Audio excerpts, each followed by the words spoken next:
Welcome, hello. I'm Mel from Body Mind Flow. I'm really excited. Like, this lighting is terrible, but whatever, I don't even care.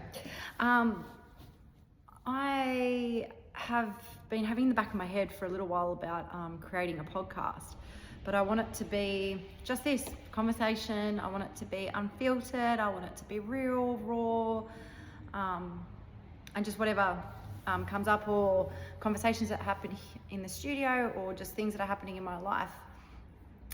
So at the moment, I'm kind of working with my human design, which is actually the big element of how Body Mind Flow became about. And I'm going deeper with that at the moment. And so I'm realizing that some of the choices and the decisions I make really impact how I show up in the world, and it's actually the most phenomenal thing ever. So what's been coming up at the moment is remembering how the studio came about, what changes happened, the shifts that happened in my life. And one of the biggest ones was I started choosing myself. And when I started choosing myself, it wasn't pretty. It was definitely crazy. It was hard. It was challenging. It was heartbreaking. But this element of, like, when I started choosing myself and, training more and meditating and just doing things that started to give me a little bit more light in life, or made me feel good, literally shifted my whole life. Like, it literally turned my life upside down. Actually, it wasn't even a good thing. But what I do love about these transitions and the chaos and the messiness and the hurtfulness is that on the other side of it, I see why it all happens. And yeah, so when I did start choosing myself, for whatever that was, or whether it was going out with friends or going away, especially, oh my gosh, the biggest one was going away on the weekends for, like, with girls' trips. I'd never done that. And I remember when I started doing that, and then working full time and working in a career that I absolutely loved at the time. Like, it gave me so much joy and passion and fulfillment. Like, all the things that I started doing, I started seeing that there was a whole new world outside of my little circle and my dynamics that I had in my life. And so, yeah, choosing me in my own life definitely stirred the pot, to put it nicely. I burnt out, my marriage fell apart, I lost a lot of friends.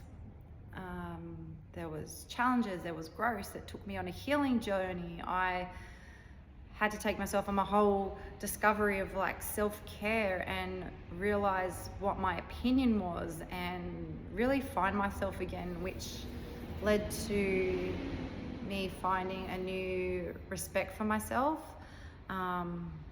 It taught me how to love myself again, which I know is so hard for so many of us. So yeah, this journey back to myself and putting myself first would have been probably the messiest part of my life, I would say. In hindsight, it's all worth it, because I've got the studio and we've got this beautiful space now. We've got our amazing teachers. And I feel really grateful and blessed for where I am. But again, it does take a lot of courage. It takes a lot of sacrifice. It takes a lot of saying no, setting boundaries, learning to trust yourself. And so, yeah, the journey that I had been on was a very big experience. And if you ever are in the studio, you do know that I'm not afraid to share stuff in here. I don't pretend to be any different or more superior than anybody. What it is coming in and sharing the vulnerabilities of what life, the journey that life takes us on, because we've all got our stories and we've all got our journeys. Everyone's on different paths and different spaces in that. And so it's really exciting to always look back when, as I say, when things get chaotic or I need to start choosing myself again. Always funny how the shifts start to happen. So get excited because there is a podcast coming on the way. This will probably be the first one. I'm just, again, stepping into another version of me right now that is going to be really exciting. You're going to get to have lots of conversations, lots of real, raw conversations, completely unfiltered. As you see, no hair, no hair, I have got hair, but messy hair, no makeup, no filters, no nothing. This is literally an unfiltered podcast. Whatever I'm going to get inspired to talk about is going to be on here. I know there's lots of stories and things that happen in here daily that I'm really, really excited to share. And again, it'll just create that safety to know that, not everything's perfect. It doesn't have to be. Life's not meant to be all roses and unicorns and butterflies. It's, life's life. I hope I get to share, get some people on here at some point. But at the moment, you're going to get Mel Unfiltered, the Body, Mind, Flow version. So very excited to see what comes from this. See you in the studio soon. Bye.